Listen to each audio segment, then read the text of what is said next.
Revaluation model হলে if 16 কিছু rules দেয়, ঠিক আছে। রিভ্যালুয়েশন করলে রিভ্যালুয়েশন সাফিসিয়েন্ট রেগুলারিটি মেনটেন করে রিভ্যালু করতে হবে। আমি যদি অ্যাসেটটাকে ভ্যালুটাকে মার্কেট ভ্যালু অনুযায়ী ব্যালেন্স শিটে দেখাই, সেক্ষেত্রে আমাকে একটা নির্দিষ্ট ইন্টারভাল পর পর আমাকে অ্যাসেটটা রিভ্যালু করতে হবে, যে আমি যে ভ্যালুটা দেখালাম সেই ভ্যালু থেকে আবার মার্কেট ভ্যালু চেঞ্জ হয়ে গেল কিনা। এখন কত টাইমের মধ্যে সাফিসিয়েন্ট রেগুলারিটি এটা ডিটেলে বলা নাই, তবে ধরা হয় হচ্ছে হলো স্ট্যান্ডার্ড অন্তত 3 বছরের মধ্যে আমাকে একবার চেক করতে হবে যে অ্যাসেটের ফেয়ার ভ্যালু চেঞ্জ হয়েছে কিনা। মানে রেগুলার করা বেটার, প্রতি বছর করা বেটার, কিন্তু অ্যাটলিস্ট 3 বছরে একবার করতেই হবে। সো যখন আমি রিভ্যালু করব, এন্টায়ার ক্লাস অফ অ্যাসেটকে রিভ্যালু করতে হবে, যে কোনো একটা অ্যাসেট করলে হবে না। যেমন ধরেন আমার এখানে আছে বললাম ধরেন একটা সিরিজের গাড়ি, ঠিক আছে, একটা মডেলের গাড়ি, বা ধরেন আমার কাছে জেনারেটর, ঠিক আছে, আমার কোম্পানিতে 5টা গ্যাস জেনারেটর আছে। তো আমি চাইলে একটা গ্যাস জেনারেটরকে রিভ্যালুয়েশন করলাম আর বাকি 4টাকে আমি কস্টে দেখালাম, এরকম করলে হবে। যদি একটা আইটেমকে রিভ্যালু করি, পুরো গ্যাস জেনারেটর যতগুলো আছে সবগুলোকে রিভ্যালুয়েশন মডেল ফলো করতে হবে। এটা হচ্ছে আর একটা প্রিরিকুইজিট। চাইলে আমি একই ক্লাসের অ্যাসেটের ভিতর ডিসক্রিমিনেশন করতে পারবো না, হয় আমাকে কস্ট মডেল থাকতে হবে বা আমাকে রিভ্যালুয়েশন মডেলে যেতে হবে। দেন রিভ্যালুয়েশন ইনক্রিজ যখন হবে, মানে অ্যাসেটটা যখন রিভ্যালু করবো, ক্যারিং ভ্যালু থেকে অ্যাসেটের কস্টটা, অ্যাসেটের যে ভ্যালু সেটা বেড়ে গেছে মার্কেটে, যখন রিভ্যালু করবো তখন ইনক্রিজটা আদার কম্প্রিহেন্সিভ ইনকামে যাবে অ্যান্ড রিভ্যালুয়েশন সারপ্লাসে হেল্প থাকবে। এটা আমরা জার্নালের মাধ্যমে দেখলে বুঝে যাবে, মানে এটা আদার কম্প্রিহেন্সিভ ইনকামে যাবে এবং রিভ্যালুয়েশন সারপ্লাসে গিয়ে এটা হিট করবে। আর যখন ডিক্রিজ হবে তখন এইটা প্রফিট অ্যান্ড লসে হিট করবে, যদি রিভ্যালুয়েশন সারপ্লাস বা রিজার্ভ আগে থেকে থাকে।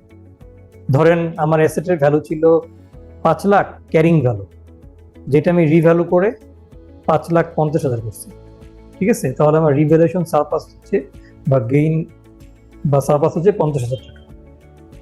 দেন পরের বছর আমার অ্যাসেটের ভ্যালু ধরেন এই 5,50,000 থেকে ডেপ্রিসিয়েশন হয়ে আমার অ্যাসেটের ভ্যালু আসছে হলো ধরলাম আবার 5 লাখ টাকা হয়েছে, কথার কথা। 5 লাখ হলে কম হয়ে যায়, 4,80,000 টাকা হয়েছে আমার অ্যাসেটের ভ্যালু। আচ্ছা 5 লাখই ধরি, 5 লাখ ধরলে সুবিধা, মানে 5,50,000 করলাম, তো এটার উপর ডেপ্রিসিয়েশন ধরলাম আরো 10 বছর, তাহলে 50,000 টাকা মাইনাস হলে 5 লাখ টাকা আমার অ্যাসেটের এখন বুক ভ্যালু আছে, ক্যারিং ভ্যালু আছে। এখন নেক্সট ইয়ারে গিয়ে আমি রিভ্যালুয়েশন করে দেখলাম এইটার ভ্যালুটা 4,30,000 টাকা হয়ে গেছে, তাহলে আমাকে কমাতে হবে 70,000। এখন তাহলে 70,000 আমি কোথায় কমাবো? আমাকে তো বলছে যে রিভ্যালুয়েশন ডিক্রিজ হলে প্রফিট এন্ড লসে যাবে, কিন্তু সত্য হচ্ছে হলো প্রফিট এন্ড লসে যাবে, ঠিক আছে, কিন্তু আগে থেকে যদি রিভ্যালুয়েশন রিজার্ভ বা সারপ্লাস থাকে ওইটাকে বাদ দিতে হবে। তাইলে এই যে আগের বছর 50,000 টাকা আমার রিভ্যালুয়েশন সারপ্লাসে ছিল, এটাকে আগে মাইনাস করতে হবে, মাইনাস করার পর বাকি যে 20,000 টাকা থাকবে এইটা প্রফিট এন্ড লসে যাবে। তো এটা আমরা এক্সাম্পল বা ম্যাথস দেখলে আরো জিনিসটা ক্লিয়ার হবে। এখানে কি বলতে চাচ্ছি, এখানে তো আমরা এক্সাম্পলটা দেখবো।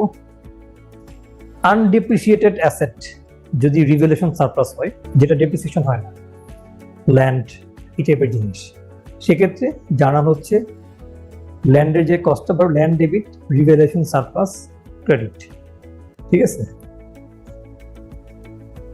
যদি অ্যাসেট হয় যেটা ডেপ্রিসিয়েট হয়, যে জিনিসটা ডেপ্রিসিয়েট হয় অ্যাসেট, সেটা যখন রিভ্যালু হবে আপওয়ার্ডে, তখন আমাদেরকে জার্নালটা দিতে হবে হলো asset debit accumulated depreciation building debit and revaluation surplus credit. এখন প্রশ্ন হচ্ছে অ্যাসেটে কত দেখাবো, রিভ্যালুয়েশন সারপ্লাসে কত দেখাবো। অ্যাসেটের যে ভ্যালুটা দেখাবো সেটা হচ্ছে হলো অ্যাসেটের যেই ফেয়ার ভ্যালুটা, মানে যে ভ্যালুতে রিভ্যালু করতেছি, যে ভ্যালুটা ব্যালেন্স শিটে শো করবো নতুন রিভ্যালুয়েশন ভ্যালু, সেই ভ্যালু মাইনাস অ্যাসেটের অরিজিনাল কস্ট, মানে অ্যাসেটটা যেটা আমি কিনছি না, অ্যাসেটের নট বুক ভ্যালু, যে ভ্যালুতে রিভ্যালুয়েশন করতেছি। ধরেন একটা অ্যাসেটের ভ্যালু বুক ভ্যালু তো হচ্ছে 5 লাখ টাকা, সেটাকে রিভ্যালু করবো 7 লাখ টাকা, তাহলে এখানে 7 লাখ টাকা হবে। আর বুক ভ্যালু ছিল 5 লাখ, কিন্তু অ্যাসেটটা আমি কিনছিলাম ধরেন আপনার কি বলে 6 লাখ টাকা, তাহলে এখানে অ্যাসেট যে দামে কিনছি সেই কস্টটা হবে, ঠিক আছে।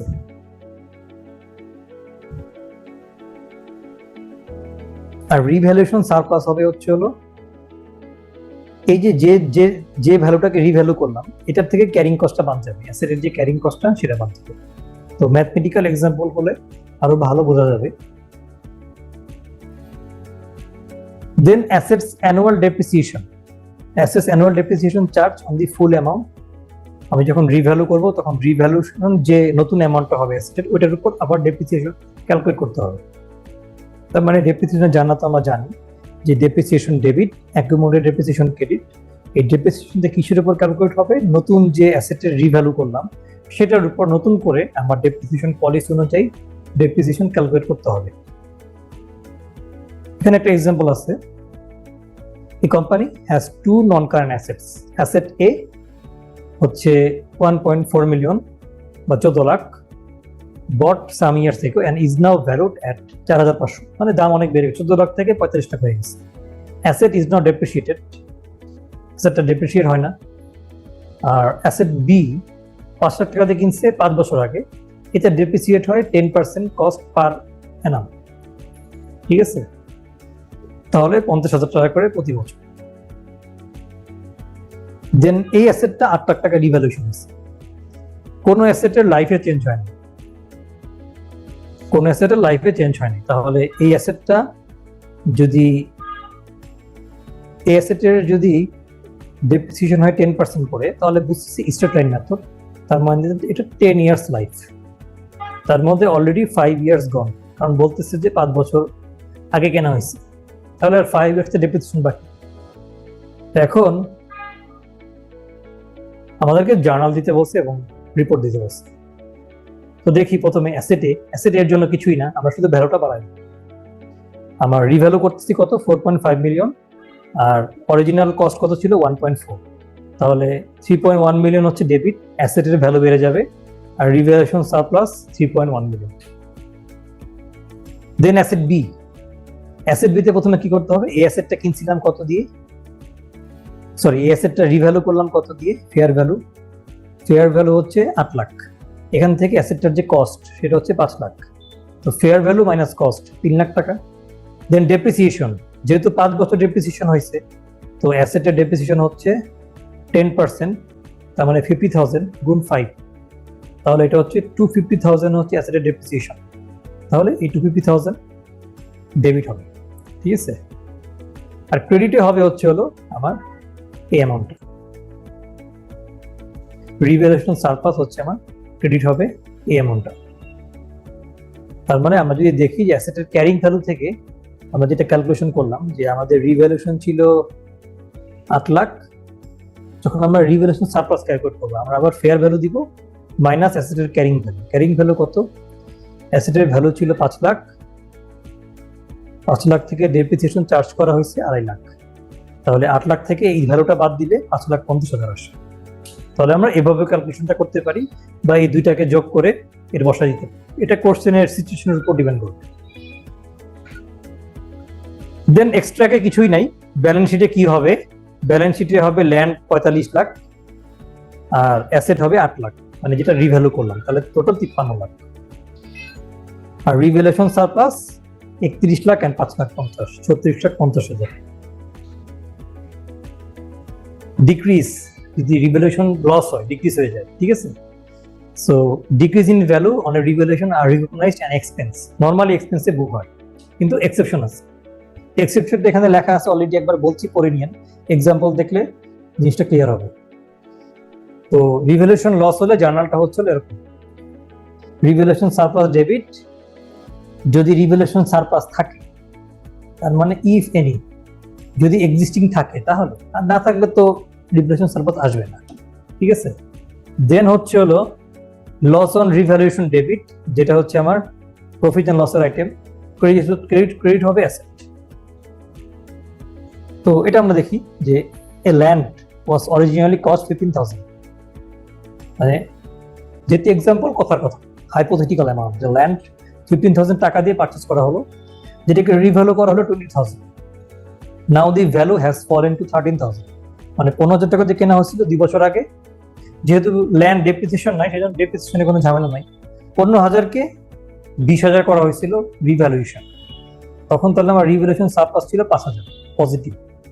এরপর 20,000-কে 13,000 করা হয়েছে, আবার মানে রিভ্যালুয়েশন ডিক্রিজ করা হলো, তখন তাহলে আমার রিভ্যালুয়েশন লস হলো 20,000 থেকে -7,000।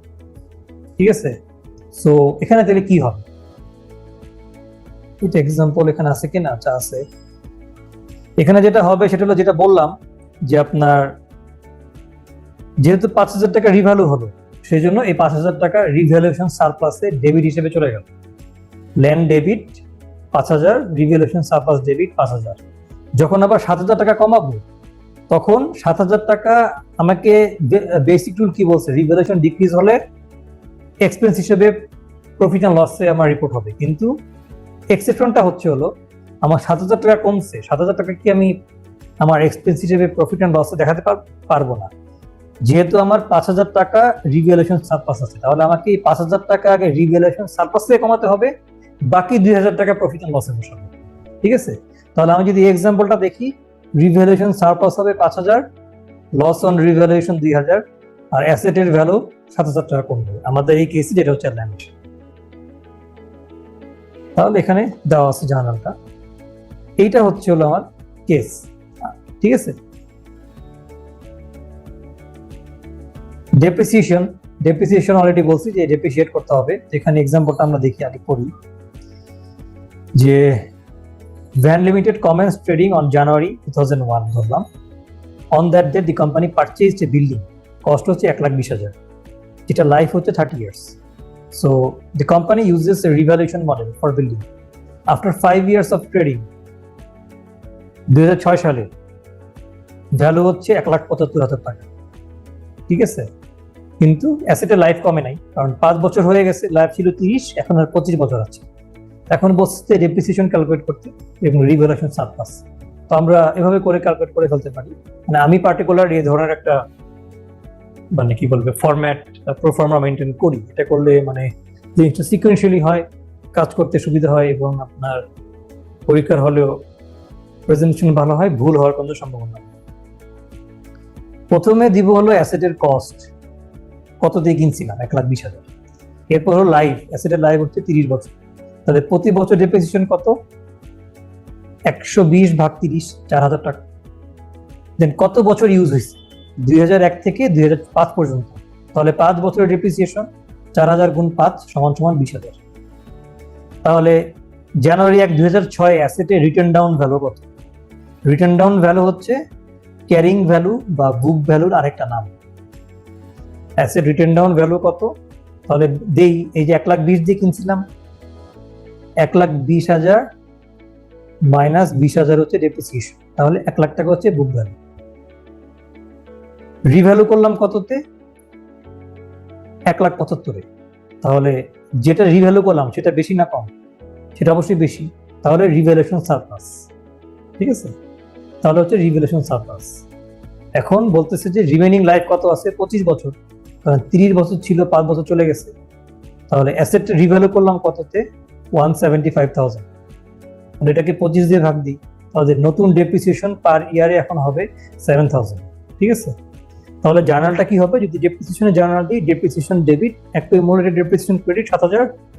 আর এখানে কি হবে, asset debit, accumulated depreciation credit, revaluation surplus credit. অ্যাসেটে কত হবে? অ্যাসেটে আমরা জানি যে ফেয়ার ভ্যালুটা নিয়ে আসলাম সেটা বসাবো, 1,75,000 ভাগ অ্যাসেটের কস্ট কত ছিল, অ্যাসেট যখন কিনছিলাম তখন কত টাকায় এটাকে আপনার রিকগনাইজ করছিলাম কস্ট, এটা হচ্ছে 1,20,000।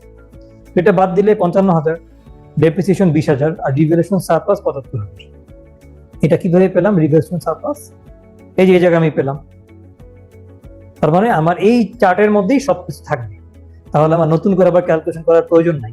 আমি এখানে কি বলে অ্যাসেটের যে ভ্যালু, অ্যাসেটের কি আপনার রিভ্যালুয়েশন সারপ্লাস এত টাকা, অ্যাকুমুলেটেড ডেপ্রিসিয়েশন 20,000 টাকা, তাহলে 75,000 থেকে 20,000 বাদ দিলে বাকি টাকা আমার অ্যাসেটের কস্ট হিসেবে আসবে।